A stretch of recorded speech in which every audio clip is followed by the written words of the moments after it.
యెహోవా నా కాపరి, నాకు లేమి కలుగదు అనగా ఒక కాపరి కలిగినటువంటి జీవితము, బ్రతుకు, కుటుంబము, సంఘం. హల్లెలూయా. అది ఒక వ్యక్తిగత జీవితమైనా కావచ్చు, లేదా కుటుంబ సమేతమైన జీవితమైనా కావచ్చు, లేదా సంఘ సమాజం కలిగి ఉన్న సంఘం పూర్తిగా అయిన యెహోవా నా కాపరి అనేటటువంటి కాపరి కలిగినటువంటి బ్రతుకు, జీవితము అది ధన్యకరం. హల్లెలూయా. కాపరి లేని జీవితం ఎట్లుంటుందో తెలుసా? కాపరి లేని జీవితం విచ్చలవిడి జీవితం. ఒకటి ఇటు పోతుంది, ఇంకొకటి అటు పోతుంది, ఇంకొకటి ఇటు పోతుంది. వారి ఇష్టానుసారంగా పోతారు. కానీ కాపరి కలిగి ఉంటే ఆ కాపరి ఎటు చూపిస్తే అటు పోతారు. హల్లెలూయా. ఏ కొమ్మ నరికితే ఆ కొమ్మ దగ్గరికి అన్ని వస్తాయి. అవి ఏ జంతువు అయినా, ఏ గొర్రెలైనా, మేకలైనా, ఏ పశువులైనా, 10 పశువులున్నా 50 ఉన్నా ఆ కాపరి వైపు చూస్తాయి. ఆ కాపరి ఏ మార్గము నడిపించాలి, ఏ పచ్చిక బయలు తీసుకుపోవాలనేటువంటి అనుభవం ఎవరికి ఉంటుంది? కాపరికి ఉంటుంది. ఆయన రాత్రి పండుకున్నప్పుడు నిద్ర పట్టదు ఆయనకు. ఆమేన్. హల్లెలూయా. ఈరోజు తూర్పు దిక్కు పోయాను, రేపు తూర్పు దిక్కు మేత ఉన్నదా లేదా? హల్లెలూయా. నిన్ననే అయిపోయింది, లేదా ఇంకా మిగిలింది, తూర్పు దిక్కే పోవాలంటాడు. లేదు తూర్పు దిక్కు అయిపోయింది, పడమడ దిక్కు పోవాలంటాడు. లేదు పడమడ దిక్కు లేదనుకో ఉత్తర దిక్కు పోవాలంటాడు. ఈ లెక్కన గొర్రెలు మేసిన దాన్ని నెమరి వేసుకుంటూ అవి నిద్రపడుతుంటాయి, కానీ కాపరికి నిద్రపడదు. హల్లెలూయా. కాపరికి ఏముంటది? రేపు ఎక్కడ ఈ మందను తీసుకుపోవాలి. ఆయన అందుకే ఇక్కడ అంటాడు, యెహోవా నా కాపరి, నాకు లేమి. ఎక్కడ తీసుకుపోతాడు? పచ్చిక ఎక్కడుంటే, పసుక ఎక్కడుంటే, గడ్డి ఎక్కడుంటే అక్కడ తీసుకుపోతాడు. గనుక నేను అనేది ఏంటంటే వ్యక్తిగత జీవితం, రెండోది కుటుంబ జీవితం, మూడోది సంఘ జీవితం. ఆమేన్. హల్లెలూయా. ఒక వ్యక్తిగతానికి ఒక కాపరి, ఒక కుటుంబానికి ఒక కాపరి, ఒక సంఘానికి కూడా ఒక కాపరి. హల్లెలూయా. ఆ కాపరి ఆయన వైపు చూడాలి, ఆ తర్వాత గొర్రెలు ఈ కాపరి వైపు చూడాలి. కనుక ఈ కుటుంబమైనా ఇలాగ ఈ మధ్యాహ్న కాల సమయంలో కాపరి కలిగిన జీవితము భయముతో కూడిన జీవితము. కాపరి ఏమంటాడు, ఎటు నడిపిస్తాడు. ఒకవేళ తనిష్టానుసారంగా పోతే కాపరి దాన్ని విడిచిపెడతాడా? విడిచిపెట్టాడు. ఏం చేస్తాడు? ఆయన చేతిలో ఒక కర్ర ఉంటుంది. హల్లెలూయా. ఆయన అక్కడ అంటాడు, నీ దుడ్డు కర్ర దండమును ఆదరించును అనగా దాన్ని చక్కగా నడిపిస్తాడు, నిలబెడతాడు, బలపరుస్తాడు, నడిపిస్తాడు. ఈ రీతిగా ఒక కాపరి అవసరం. నిజంగా ఈ మధ్యాహ్నం ఒక్కొక్కరికి ఒక కాపరి కావాలి. హల్లెలూయా. ఉంటే చూసుకోండి. హల్లెలూయా. ఉంటే చూసుకోండి. ఉంటే మీ ఇష్టం కాదు, ఆయన ఇష్టం. ఉన్నాడు కానీ ఆయనకు అధికారం ఇస్తలేడు. ఆమేన్. హల్లెలూయా. ఉన్నాడు కానీ ఆయనకు అధికారం ఇస్తలేడు. ఆయన చూపించిన తోవ నడుస్తలేవు. ఆయన చూపించిన తోవ నడిపిస్తే నీకు ఇష్టం వచ్చింది దొరకదు. హల్లెలూయా. నీకు ఇష్టం వచ్చింది తీపిదనం, నీకు ఇష్టం వచ్చింది ఈ రోజు నోటికి తీపి ఉండేది, కానీ ఆయనకి ఇష్టం వచ్చింది తరములు బ్రతికించడం. హల్లెలూయా. నేను ఇచ్చిన నీళ్ళు తాగువాడు ఎన్నడును. ఆమేన్. హల్లెలూయా. ఇవి ఆయన చెల్లెలు. కనుక ఈ రకంగా మనం కొద్దిగా జంతగా ముగించుకుందాం. కనుక యెహోవా నా కాపరి, నాకు లేమి కలగనన్నప్పుడు ఇశ్రాయేల్ ప్రజలందరూ కూడా ఆ ఐగుప్తీయులకు బానిసలుగా ఉన్నప్పుడు వారు ఇప్పుడు కాపరి లేని వారికి ఐగుప్తు రాజు కాపరి. కానీ ఆ కాపరి వీరి మీద ఇష్టపడే కాపరి కాదు, వీరి మీద జాలిపడే కాపరి కాదు, వీరి మీద కనికరపడే కాపరి కాదు. ఎవరి మీద కనికరము? ఐగుప్తున్న ప్రజల మీద కనికరం, జాలి. వాళ్ళకి ఏమి ఇవ్వాలి, వాళ్ళని ఎట్లా డెవలప్మెంట్ చేయాలి, వాళ్ళకి ఏమేమి ఇవ్వాలి, అది మాత్రము ఆ ఐగుప్తు రాజుకు కాపరిగా ఉన్నాడు. కానీ వెంటనే యోసేపు ఉన్నప్పుడు అది అందరికీ సమృద్ధిగా దొరికింది. యోసేపు పోయిన తరువాత, యోసేపు ఎరగని ప్రజలు వచ్చిన తర్వాత ఇశ్రాయేలు ప్రజలకు ఏమైపోయింది? కాపరితనం లేదు. హల్లెలూయా. కాపరత్వం అసలు లేదు. అప్పుడు వారు ఐగుప్తీయులకు అన్ని సమృద్ధులై ఇశ్రాయేలు ప్రజలకు లేమిడి, ఎందుకంటే వారు చాలా శ్రమలు దొరికిపోయి ఇప్పుడు మా కాపరి లేరు, ఎవరు మా కాపరినగా అబ్రహాము దేవుడు మా కాపరి అని వారు మొరపెట్టినప్పుడు యెహోవా దేవుడు వారికి మొరనాలకించి ఆ పొద దగ్గర మోషే దగ్గరికి వచ్చి అంటున్నాడు, ఇదిగో నేను నిన్ను ఐగుప్తుకు ప్రభువుగాను ఇశ్రాయేలు ప్రజలకు కాపరిగా, హల్లెలూయా, ఐగుప్తీయులకు ప్రభువుగా దేవుడుగా, అదే ఇశ్రాయేలు ప్రజలకు కాపరిగా నిన్ను వేడుకొనబోతున్నాను, నిన్ను నడిపించబోతున్నాను అంటాడు. అది 1-2 గంటల తర్కం నడిచింది వారింటికి, మనకు తెలిసిన విషయం. హల్లెలూయా. ఆ తర్వాత ఐగుప్తుకి వచ్చి అనేక అద్భుతాలు చేసి వారు విడిపించారు. విడిపించిన తర్వాత వారందరూ తీసుకొని ఒక మార్గం కూడా నడిపిస్తున్నాడు. వారందరూ నమ్మారు, ఈయన మా కాపరి. హల్లెలూయా. ఐగుప్తు రాజు ఇప్పుడు కాపరి కాదు, మాకు మోషే కాపరి. ఇప్పుడు మా యథార్థమైన జీవితం, మేము విడుదల పొందాము అని అందరూ కూడా ఆ ఐగుప్తు బానిసత్వం నుంచి, సంఖ్యల నుంచి విడిపించుకున్నారు. విడుదల పొందించినటువంటి మోషే, ఆరోను, మీరు ముగ్గురు కలిసి మీరు నడిపిస్తూ పోయినప్పుడు ఎక్కడ చక్కగా ఎప్పుడు పోయే మార్గం కాదని మీరు ఒక కొత్త మార్గంగా నడిపిస్తున్నారు దేవుడు. ఆ మార్గం కూడా వెళ్ళినప్పుడు ఎర్ర సముద్రం మఠం వచ్చింది. ఈ ఎర్ర సముద్రం మఠం వచ్చినప్పుడు అందరూ అదేంటి ఇక్కడ వచ్చినావు, ఇది ఎవరైనా నడిచారా, ఇది ఏమైనా దాటగలరా, దీనికి ఏమైనా మార్గం ఉన్నదా, లేదే. అదే సమయంలో వెనుక ఫరో సైన్యం మళ్ళీ వస్తున్నది, ముందు ఎర్ర సముద్రం ఉన్నది. ఇప్పుడు ఈ కాపరికి చాలా దిట్టపోయాయి. హల్లెలూయా. ఏమైండు, ఇటు సముద్రం దాటియాలా, ఇటు ఐగుప్తు రాజుని గెలవాలా, ఇది రెండు లేదని ఒకటి అయితేనే ఈ ప్రజలను విడిపించాలి. గనుక ఎటు తోసుగా ఇశ్రాయేలు ప్రజలందరూ మోషే మీద సరగడము, మోషేను తిట్టడము, లేదా రాళ్ళతో కొట్టావా. అసలు నీకు ఇంతవరకు నడిపింపున్నదంటావా? ఇప్పుడు నడిపించిన వాళ్ళ బాగుంది, కానీ ఇప్పుడు నడిపింపు ఆగిపోయింది. ఎందుకు? ఇక్కడ నన్ను తెచ్చాడు. అట్లా పోతే చక్కగా ఎలా పడికే అట్లా ఏది ఊసమున్న పొడికలు అట్లా పోతాం. మరి లేకపోతే దేవేంద్ర ఇట్లా ఇట్లా కదా ఎందుకు ఇట్లా చక్కగా ఇస్తాడు. ఎట్లా చక్కగా ఎల్లంబడికి వెళ్ళినప్పటికీ అక్కడ పోతే కాంపౌండ్ వారే. హల్లెలూయా. గుట్టలే, ఇక తుమ్మలేదు, ఇక ఇట్లా పోతే సీదా పోతాయి. అవునా కదా? ఇట్లా దేవేంద్ర నగరంలో లేకపోతే ఇట్లా నువ్వు, కానీ ఇట్లా చక్కగా నిన్న అసలు నీకు మార్గమే తెలియదు. హల్లెలూయా.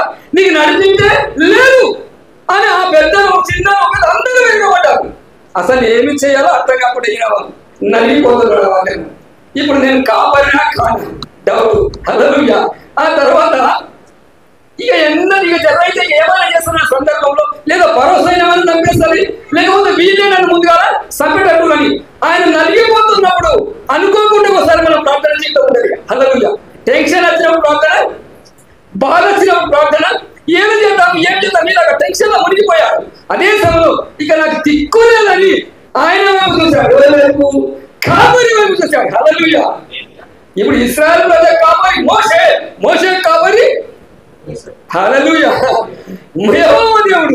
ఇప్పుడు ఆయన వైపు చూశాడు, వీరు ఈయన వైపు చూస్తే ఆయన వైపు చూశాడు. అప్పుడు అంటాడు, ఎందుకు బాధపడతావు, నవ్వుతూ ఒక మాట అన్నాడు.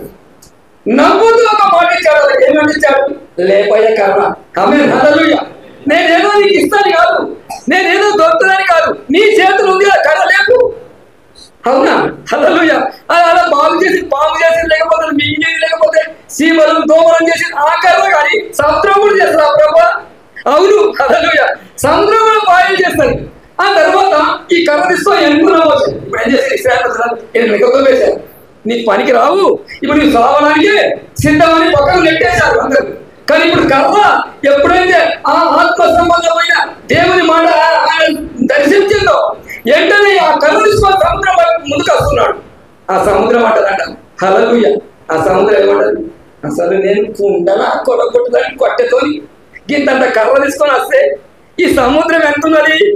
100 కోసలో 1000 కోసలో ఎడల్పు, దూరము, ఇంత లోతు, దీన్ని కొలవదగిన వాడు ఎవరు నేనే లేడు. అసలు కింద కర్ర తీసుకుని వస్తాయేమయ్యా, ఏంటి అనుకుంటున్నావు నా జీవితం? సముద్రం అనదా? ఒక టొలుకు టొలితే ఇంతమంది మట్టిపోతారు. హల్లెలూయా. అది ఏడుగా వెళ్ళిపోతుంది. గనుక ఒక టొలుకు తెచ్చిందంటే అయిపోతుంది కథ. ఏమిటి? సముద్రంలోకి రంకెలు వేస్తున్నప్పుడు, వలతో మీదికి వస్తున్నప్పుడు చిన్న ప్రార్థన జీవితంతో ఒక కర్ర మీదికి తాకాడు. హల్లెలూయా. హల్లెలూయా. గోడ యాలాగు, సిమెంట్ రోడ్ యాలాగు అలాగైపోయింది. హల్లెలూయా. సముద్రం అంటది ఇంత బలమా? హల్లెలూయా. సముద్రం దిత్తలో పోయి ఎక్కడి దగ్గర ఆగిపోయింది. ఒక సిమెంట్ గోడ దగ్గర నిలబడిపోయింది. ఇక్కడ అక్కడ కనబడని నీళ్లు కానీ అది ప్రార్థన గోడ, హల్లెలూయా. అది నిరీక్షణ గోడ, అది విశ్వాసమైన గోడ. అలాగే నిలబడ్డప్పుడు వీరందరూ దాటిపోయారు. ఇది కాపరి కూడా వచ్చిన, హల్లెలూయా, కాపరి కలిగిన జనం ఇది. కాపరి కలిగిన మోషే ఇక్కడ ఉన్నాడని మనం విశ్వసిస్తున్నాం కనుక అలాగా వాళ్ళు కాపరి అన్నటువంటి జీవితం. యెహోవా నా కాపరి, నాకు లేమి. ఇప్పుడు మునిగిపోయిరా, నడిచిపోయిరా, మునిగిపోయిరా, నడిచిపోయిరా, ఇంత పెద్ద నడిచిపోయినా లేదా?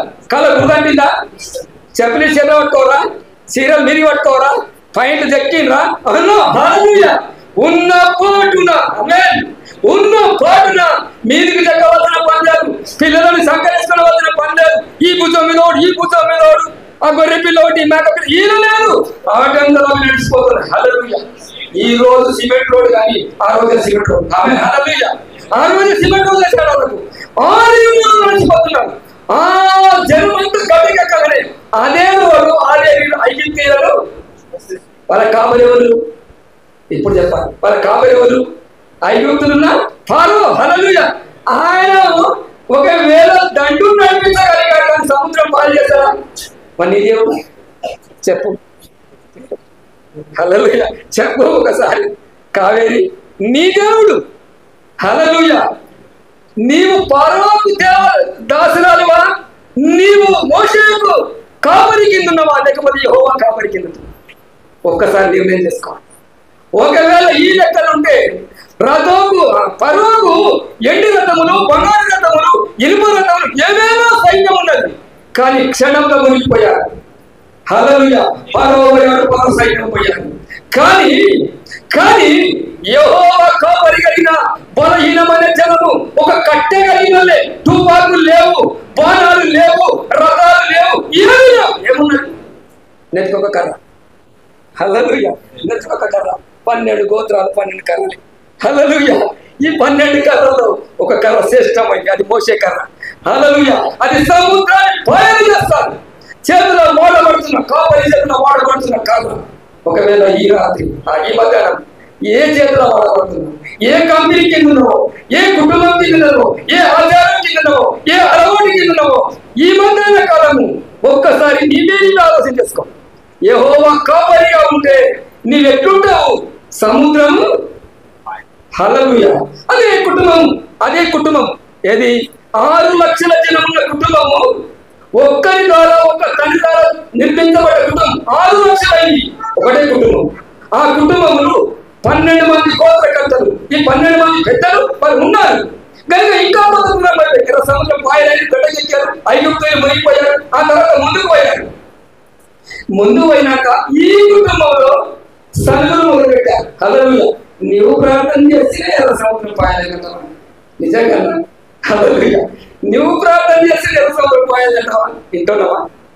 నేను చేయలేదా? నువ్వు ప్రార్థన చేస్తేనే ఎర్ర సముద్రం పాయాలంటావా? మేము లేమా?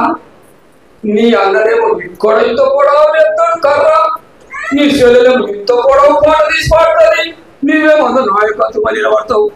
ఇదేమి నాయకత్వమా? మీ ఇంటన్నా మీరేనా? మాయా, హల్లెలూయా. మాకు అబ్రహాం తండ్రి కాదా? మాకు యెహోవా దేవుడు నడుపుతుంది కదా? మేము ఎర్ర సముద్రం దాటలేదా? ఐగుప్తులు మునిగిపోయామా? లేదు. మరి సమాధానం వచ్చినప్పుడు మేము చచ్చిపోయామా? లేదు. మరి మాకు లేదా శక్తి, మాకు లేదా బలము, మాకు పాట రాదా, మాకు పాటలు రాదా, మాకు చెప్పడానికి రాదా? ఏం చేస్తాం? మరి ఏం చేద్దామా? ఏం చేస్తారే సమాధానం, మేము నాయకత్వం ఇస్తాం, హల్లెలూయా. మేము నడిపిస్తాం, ఇప్పుడు మేము చేస్తాం, పెద్ద మాది. ఇక 1 రోజు కాదు, 2 రోజులు కాదు, 3 రోజులు కాదు, ఈ సంఘం ఇలాగ కదులుతున్నది, హల్లెలూయా. ఇలాగ కొన్ని కుటుంబాలు జరుగుతాయి. ఒకటే కుటుంబం, ఒక్క తల్లి మధ్య పిల్లలు, ఒక కుటుంబమే, భార్య భర్తల మధ్య ఉన్నటువంటి కావచ్చు, కుటుంబం అన్నదమ్ముల మధ్య కావచ్చు. ఈ అలజడి మొదలవగానే అరే ఎర్ర సముద్రం దాటినే నిజం, అందరం కలిసి దాటినే రా, ఇప్పుడు ఏమైంది, చదువుకొని పోదాం. లేదు, నీ పెత్తానమే బంద్ చేయి ఇప్పుడు, హల్లెలూయా. నీ పెత్తానమే బంద్ చేయి. మరి ఎట్లరా? నేను చేస్తా, అలా లేక వాడు చేస్తాడు, వాడు సినిమాలు చేస్తాడు, లేక వాడు నడుపుడు చేస్తాడు. నువ్వేంటి? ఓకే, అసలు నశించిపోతాం రా, అది కాదురా. దర్శనం ఇచ్చింది నాకు. హల్లెలూయా. పొలకాలం అంటే నాకు రా, నీ కాదు. నీ కావచ్చు కానీ నాకు కూడా మాట్లాడాడు. నాతో నువ్వు మాట్లాడుతావు. నేను రోజు వాక్యం చదువుతున్నా. అవునా? సరే అని ఈ మోసే ఆరోను వీళ్ళందరూ కలిసి ప్రార్థన మొదలు పెట్టారు. హల్లెలూయా. ఒక కాపరి దగ్గర పోయారు ఇప్పుడు. హల్లెలూయా. ఎక్కడ పోయారు ఇప్పుడు? అందరికి కాపరి అయితే ఏ కాపరిలో ఆ కాపరి దగ్గర పోయారు. నీ పోతారు, నేను కూడా వస్తాను. ఈ 12 మంది అనడం రావాలి కదా, రారు. మాకు వాక్యం తెలుస్తుంది, మాకు ఇవి తెలుసు, అలా కూర్చోవాలి. కానీ వీళ్ళు మాత్రం ఈ కుటుంబము మోకరించి ప్రార్థన మొదలు పెట్టినప్పుడు ఒకటే మాట అన్నాడు. ఇదిగో 12 గోత్రాలు, 12 కర్రలు తీసుకురండి. హల్లెలూయా. 12 కర్రలు తీసుకురండి. 12 గోత్రాలు, 12 కర్రలు. అందరితో కర్రలు ఉంటాయి కదా, తినాలి. అందరితో గొర్రెలు ఉంటాయి. ప్రతి మంది కర్ర ఉండవలసిందే. ఎందుకంటే వాడు అడవి ప్రయాణం చేయాలి కనుక, అరణ్యంలో నడవాలి కనుక, ఏమొచ్చినా కర్ర ఉండవలసిందే. 12 కర్రలు తీసుకొని వచ్చి ఎవరికి ఇచ్చారు? ఇక్కడ 12 కర్రలు తెచ్చారు. ఈ చేతులు ఉండే కర్ర తెలుసు కదా ఎవరికైనా? కర్రలు ఎట్లుంటాయి? దానికి కొమ్మలు, రెమ్మలు ఏముండయి. దాని తోలు కూడా తీసేస్తారు. చేతులు నున్నగా ఉండాలి కనుక, చేతుల్లో వాడితే పుచ్చుకపోతాయి కనుక ఈ కాపరికి ఉన్నటువంటి కర్ర ఇలా నున్నగా దాన్ని మంచిగా రాసుకొని ఇంత కర్ర ఇంత తోటి ఉంటాయి చేతులు నిండా. ఈ కర్రలు ప్రతి వారి ఉంటాయి కనుక, ఇక ఈ కర్రల్లో ఈ 12 కర్రలు, వీళ్ళు ఎంతమంది అన్నదమ్ములు? 12 మంది గోత్రకర్తలు. ఈ 12 మంది 12 కర్రలు. వీళ్ళు ఎవరెవరు వీళ్ళు? ఆ ఊరోడు ఈ ఊరోడు కాదు, ఒక్క తండ్రి పిల్లలు, ఒక్క కుటుంబము, ఒకటే మనసు కలిగి ఒక్క కాపరి కిందనే ఉన్నారు. ఇప్పుడు ఈ కాపరి కలిగినటువంటి ఈ ప్రజల యొక్క 12 గోత్రాలు 12 కర్రలు తెచ్చి మోషేకి ఇచ్చారు. ఆ కర్రల మీద ఏం రాశాడు? ఎవరి పేరు? ఇగో సాంసోన్ బ్రదరు, యాకోబ్ బ్రదరు, ఇంకో బ్రదరు, ఈ అన్ని పేరు 12 కర్రల మీద 12. ఎందుకంటే రేపు ఇది నాదే అంటాడు. హల్లెలూయా. ఇది నాదే అంటాడు కనుక ఎవరి కర్ర మీద మన పేరు రాసి ఈ రోజు ఆ ప్రత్యక్ష గుడారంలో ఆ 12 కర్రలు పెట్టారు.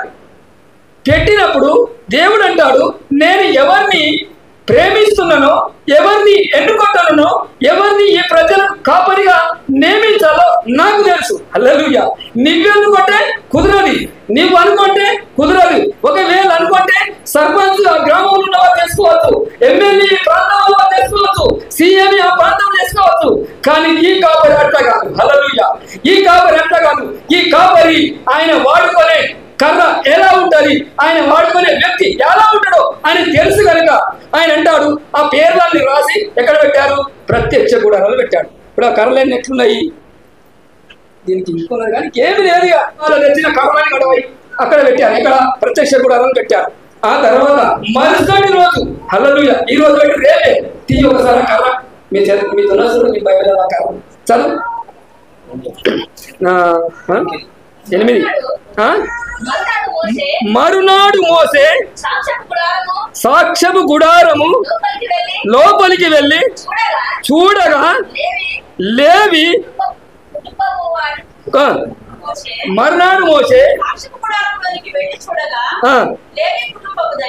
లేవి కుటుంబం ఏమైందంట? తోలున్న కర్ర చిగిరితా అనుకుందాం. తూటి కర్ర తెలుసు కదా మీకు? తూటి కర్రలు ఇప్పుడు లేవు. కర్ర కంటే ముందు తూటి కర్రలు ఉంటుంది. అవి పొయ్యిలకు కూడా పెట్టకూడదు. అవి ఆడవాడేసి నీకు రాసుకోండి. హల్లెలూయా. యానంలో పడేస్తారు, నీకు రాసుకోండి. కానీ ఇవంతా కాదు. తోలు లేదు, ఎగిరించగలరు. చేతుల్లో వాడే కర్ర, గొర్రెలను నడిపించే కర్ర, ఇశ్రాయేలు ప్రజలను నడిపించే కర్ర, కుటుంబాన్ని నడిపించే కర్ర, ఆ ఆత్మ సంబంధమైనటువంటి ప్రజలందరిలో ఒకటే కుటుంబము, అందరికి ఒకటే ఉపదేశం, ఒకటే వేగం మీద నడిచారు, ఒకటే సముద్రంలో నడిచిపోయారు, ఒకే కుటుంబం, ఒకే సహవాసం. కానీ ఇప్పుడు దేవుడు అందులో కూడా ఒక ఏర్పాటు చేశాడు. హల్లెలూయా. సనిగా వారి ఏర్పాటు, సనిగా వారి నుంచి, గునిగా వారి నుంచి దేవుని కాపరికి లోబడే స్థితి నుంచి ఇప్పుడు వేరు చేసింది ఏంటంటే, హారోను కర్ర ఏమైంది? అసలు చిగిర్చి ఉండనంటే ఎగిరొచ్చింది. అది చిగిర్చి అదేంటంటారు? పువ్వులు ఎక్కడ పూస్తాయి? ఇక్కడ కూస్తే ఎక్కడికో సెట్ చేసుకొని ఇక్కడ పెట్టుకోనమ్మా. హల్లెలూయా హల్లెలూయా. అది చిగిర్చి పువ్వులు పూసి ఏమలైందట అనండి. ఏం పనులు మనకు అడిగారు. బాదం పనులు పువ్వులు పూసి అమ్మ ఎల్లమ్మ వంట చేస్తున్న పూలు వాడిపోతాయి. హల్లెలూయా. ఆ ఉల్లిపూడు పూలు మాడిపోతాయి.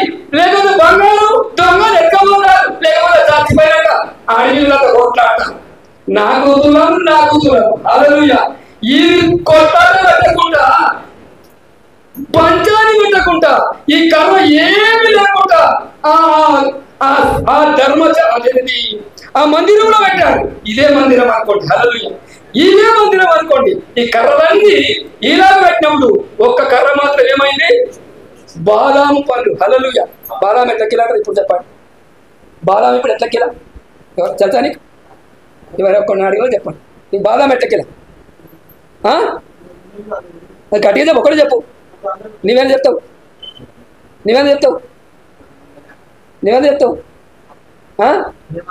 రైట్. హల్లెలూయా హల్లెలూయా. ఆయన నడిపిస్తాడు. హల్లెలూయా. ఆయన 850 ఖచ్చితంగా. ఏది బలం ఇంత తీవ్రమైన కొనలేదు కనుక మనకు తెలియదు. అంటేనే కదా. ఏది తీవ్రమో, ఏది బలమైందో, ఏది వాస్తవమైందో అదే పన్ను కాసిందే. హల్లెలూయా. తోలు లేని చెట్టు, చేతుల వాడబడి చెట్టు, ఎండిపోయిన కర్ర, ఏమి లేని కర్ర, ఇదిగో ఏనంట. మీకు డౌట్ రాకొచ్చిందా? ఇంకా మరి మోసే కర్ర పెట్టచ్చు కదా, సముద్రం పాయ చేసి. హల్లెలూయా. నా డౌట్ రాదు కదా. మోసే కర్ర లేపాలి, మోసే కర్ర పెట్టాను, మోసే కర్ర పెట్టాను. ఇప్పుడు అరుణ్ కర్ర వచ్చింది ఇక్కడ. హల్లెలూయా. మోసే కర్ర ఇది పెట్టారు, ఇది ఇంకా నడిపించలేదు. హల్లెలూయా. ఇది ఇంకా బండలు కొట్టాలి. హల్లెలూయా. ఇంకా వీళ్ళను నడిపించాలి కనుక మోసే కర్ర ఇక్కడ పెట్టు, అరుణ్ కర్ర ఇక్కడ వచ్చింది. ఎందుకంటే కుటుంబం పరిస్థితి. హల్లెలూయా. వాళ్ళు ముగ్గురు ఏమి చేసినా ఆ కుటుంబము నీతి కుటుంబం. ఈ కుటుంబం నీతి కుటుంబం. హల్లెలూయా హల్లెలూయా. ఇదిగా అంటున్నాడు. అలా ఏమీ లేదు. ఇప్పుడు ఎప్పుడైతే అలా పెట్టారో ఒకటే రాత్రి తీసిన తర్వాత పువ్వులు పూసి ఏం కాసింది? బాదాము పండ్లు కాసి బయటికి తీసుకొని వచ్చారు. ఇప్పుడు అందరు పన్నెండు పండిస్తాను. ఏదిరా నీ కర్రకు గన్నేరు పువ్వులన్నా, తూటి పువ్వులన్నా, ఇంకేం పువ్వులు బల ఏ పువ్వు అన్న పుయ్య కనీసం సిగురన్నా, చింత సిగురు అది లేదు, సిగిరి లేదు. ఎండిపోయిన కర్ర, మాడిపోయిన ముఖం. హల్లెలూయా. ఎండిపోయిన కర్ర, మాడిపోయిన ముఖం. ఈ కర్రలన్నీ అలా తీసుకొని పోయి ఎవరి కర్ర మనకి ఇచ్చేశారు. ఇంకొక కర్ర అక్కడ మిగిలిన ఏ కర్ర? ఒక కర్ర మిగిలింది అక్కడ. ఏ కర్ర? చిగిరించిన కర్ర, బాదం పండ్లు కాసిన కర్ర అక్కడ నిలబడ్డది. ఈ కర్ర ఇంకా మనిషి చేతులకు పోయింది. అవునా కదా? ఇది మనిషి చేతులకు పోదు, ఇది మనిషి చేతుల్లో పడబడది, ఇది లోకంలో తిరగది. తిరిగి మనకే ఎక్కడ తీయబడదో అదే ప్రత్యక్షం కూడా దాన్ని పెట్టబడతారు. ఎందుకంటే దాని తిరుగు లేదుగా. తరతరములు అది అక్కడనే ఉండాలి. హల్లెలూయా. యుగములు అది అక్కడనే ఉండాలి. ఎందుకంటే ఇది పువ్వులు ఈ భూ సంబంధమైంది, సృష్టి సంబంధమైన అసలే కాదు కనుక దేవుడు దాన్ని పూపించాడు కనుక అది అక్కడనే ఉండాలి. అది మందిరంలోనే ఉండాలి. ఈ మధ్యాహ్నకాల సమయము ఎక్కడైనా సిగురు పెట్టకపోతే కనీసము సిగురు వచ్చిందా లేదు వేరే కదా. ఇప్పుడు మనం ఇక్కడ వచ్చింది కదా, ఆ మందిరంలో పెట్టబడ్డాం. మనం ఏమంటారు? ఆ మందిరంలో పెట్టబడ్డదని అనుకుందాం, పెట్టబడ్డాలని. కానీ సిగురు వీడికి వచ్చినాక బుక్కు బయలేస్తే కుదరలేదు నాయన. వీడికి వచ్చినాక ఏమేమో చేద్దామని ఈ వాతావరణం కుదరదు. ఎప్పుడు ఇంట్లో సిగిరిలా. హల్లెలూయా. ఇంట్లోనే దానికి ఉన్న అయస్కాంతము కావాలి కనుక ఈ కర్రలు ఎండిపోయిన కర్రలు ఇలాగ మనం అందరం మందిరంలోకి వచ్చిన లోకంలో ఉంటివి. ఆ కట్టుకో ఈ కట్టుకో కొట్టుకొచ్చిన కర్రలు, ఏ కర్రలు, ఏ చెట్టో, ఏ చాడను మన యాభల తుమ్మల మానడం ఎక్కడి నుంచో కొట్టుకొని వచ్చి ఈ చేతుల ఈ కాపరి చేతుల పడబడుతుంది మీకు. హల్లెలూయా. ఈ ఎల్లమండ సహవాసం అని ఈ పోస్టర్ కింద వాడబడుతున్న ప్రతి కర్ర ఏం కావాలి? చిగిరించాలి కాదు, త్వరగా ఫలించాలి. కానీ దానికి ఇది కడతలేదు, కిందోడి గట్ట, మీదోడి గట్ట, అటు అది ఉన్నది. కాపరి ఏది చెప్తాడు అది కాపరి నియమానుసారంగా కర్ర వాడబడలేక ఈ కర్రలన్నింటిలో నుంచి ఒక కర్ర మాత్రం కనుక భూలోకంలో ఎన్నో సంఘాలు ఉన్నాయి. హల్లెలూయా. ఎన్నో సేవకులు ఉన్నారు. వారి వారి ఇష్టానుసారంగా వారి వారి చిత్తానుసారంగా ఆ కర్రలను తెచ్చి ఆ గుడారంలో పెడుతున్నారు. కానీ ఒక రోజు రాబోతుంది దేవునికి ఇష్టమైన కర్ర సిగిరిస్తుంది, దేవునికి ఇష్టం లేని కర్ర అలాగే నిలబడుతుంది. అవునా కదా? గనుక ఈ కర్ర ఎక్కడ పోయింది తిరిగి నిజమా కదా? అర్థం మరొకసారి. అప్పుడు యెహోవా మోషేతో ఇట్లనెను, తిరగబడిన వారిని వారిని గురించి ఆనవాలుగా కాపాడబడినట్లు అహరోను కర్రను మరలా శాసనంలో ఇట్ట ఉంచుము. చాలు, మళ్ళా శాసనం అంట. ఎప్పుడైతే నీవు మారు మనసు పొంది పశ్చాత్తాపడి సిగిరును మొదలు పెట్టావో, ఫలాలు రాసులు మొదలు పెట్టావో, లోకంలో పోవు, పాపంలో పోవు, కులములకు పోవు, మతములకు పోవు, ఆచారానికి పోవు, అలవాటుకు పోవు. ఎక్కడ పోతావు? మందిరంలో నాటబడతావు. హల్లెలూయా. మందిరంలో నాటవు. అక్కడనే అదే కీర్తన అంటాడు. ఆఖరి వచనం ఏంటంటాడు? ఆఖరి వచనం ఒకసారి చదువుదాం. నేను బ్రతుకు దినములన్నీయు ఆమేన్. హల్లెలూయా. నేను బ్రతుకు దినములన్నీయు కృపాక్షేమములే నా ఇంట వచ్చును, కృపాక్షేమములు నా ఇంట వచ్చును, చిరకాలం యెహోవా మందిరంలో చిరకాలం యెహోవా మందిరంలో నేను నివాసం చేసేదను. నేను నివాసం చేస్తాను. ఎక్కడ ఎప్పుడు నివాసం చేస్తాను? నీకు ఇష్టం వచ్చినట్టు నివాసం చేస్తాను అనుకుంటున్నావు. నీవు నీ బుద్ధిలో చేసి నివాసం అనుకుంటున్నావు. నీకు ఇష్టం వచ్చి నేను నివాసం అనుకుంటున్నావు. నీకు ఇష్టం వచ్చి బయట నివాసం అనుకుంటున్నావు. నీకు ఇష్టం వచ్చి ఎంజాయ్ చేస్తే నివాసం అనుకో. అనుకో అనుకో. ఎర్ర సముద్రం అనుకో. సమానం దాటి అనుకో. ఐగుప్తు చంద్రుడు బయట అనుకో. అంతవరకే. కానీ సిగురు నీకు ఉండదు, ఇగురు నీకు ఉండదు, ఫలితాలు నీకు ఉండదు, ఫలాలు మాత్రం నీకు ఉండదు. ఈ భూమి మీద మాత్రం ఉండదు. ఎర్ర సముద్రం ఐగుప్త మునిగిపోయింది, నీరు మాత్రం మునిగలేదు.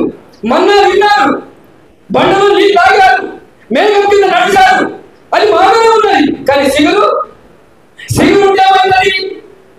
యెహోవా మందిరంలో శిరకాలం. హల్లెలూయా. యెహోవా మందిరంలో శిరకాలం ఉండేది కావాలా? లోకంలో తిరిగిపోయేది కావాలా? తిరిగి పోగలేదు, తిరిగి లోకంలో పోవు. నీకు ఆత్మ నడిపించుకుంటే ఆ పరిశుద్ధాత్మ సిగురు నీకు వస్తే ఆ పరిశుద్ధాత్మ నడిపి. నేనంతా ఏమనుకోవద్దు. పరిశుద్ధాత్మతో నింపబడడం, ఇగురు రావడం అనగా ఎట్లా రాదు? ఇప్పుడు గ్యాస్ మీద అన్నం పెట్టాం, జీరో పెట్టాం, ఉడుకుతుందా?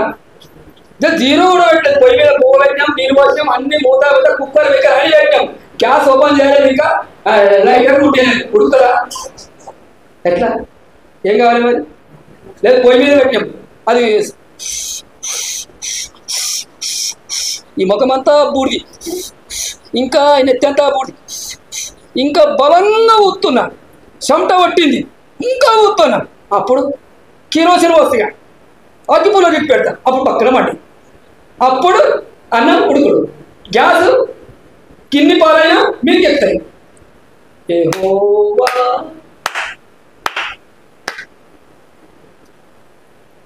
నీకు విగురు రాదు తల్లి, కళ్ళు మొక్కి తెట్టుతా, విగురు రాదు. చాలా జాగ్రత్త, చాలా జాగ్రత్త. విగురు లేకపోతే అక్కడ ఉండవు, బయట తిరిగి మళ్ళీ అక్కడనే పోవాలంటే కర్ర ఎగిర జంటికి రావచ్చు. ఇలా కాదు, ఊపినట్టు ఊపు. హల్లెలూయా. ఊపినట్టు ఊపు, బలంగా ఊపు, కిరోసిన్ ఏమైనా చెయ్యి. నీ లోపల ఒక మంట, ఓ చెమట, ఓ దుఃఖము, ఒక రోదన, పేయంతా నానిపోయింది. ఒక పని చేసిన వెనక మొత్తం నాకు తాకి. నిజమా కాదా? జాకెట్ మొత్తం చెమట పట్టి తెల్లగా అయిపోతుంది. నిజమా కాదా? ఎప్పుడన్నా పనికి పోతే చూడండి మీరు, చెమట పట్టి లేదు. ఎక్కువసేపు పని చేస్తుంటే ఎక్కడికి వెళ్ళొచ్చింది నేనుగా నా తొడల పంట ఎంత ఉప్పు ఊరింది కల్లా. ఎక్కడిది పోసినాడు కూడా? ఎక్కడికి వెళ్ళి బట్టకు ఈ శరీరానికి ఉన్నటువంటి బలమైన చెమట అది ఉప్పుగా మారింది. వాసన వస్తున్నాడు అంటే ఎండిపోయిన కట్టకి సిగరెట్ కానీ మనున్న తోలుకు చెమట వస్తే నాకి, నా జాకి, నా కోము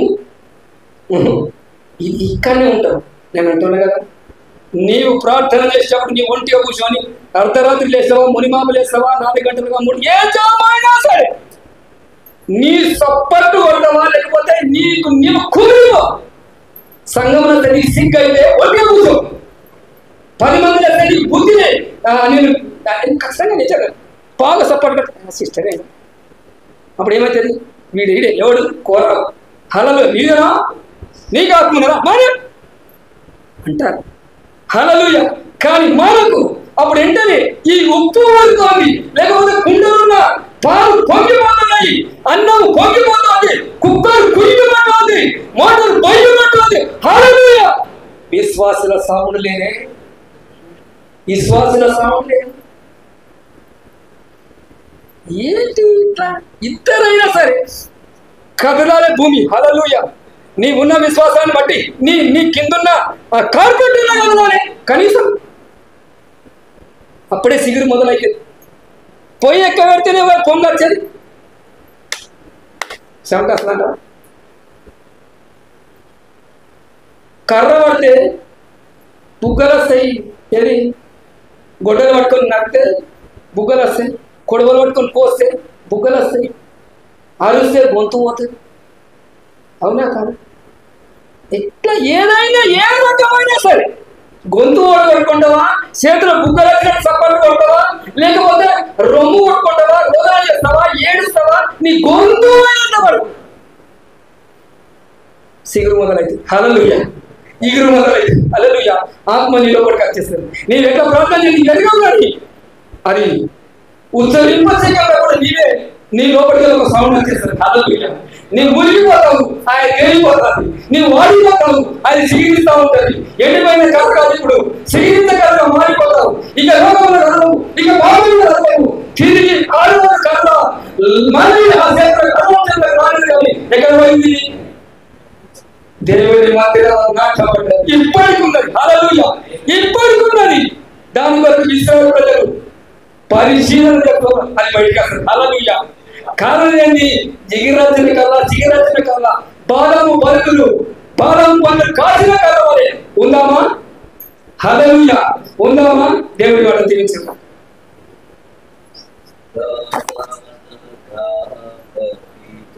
నీవు నా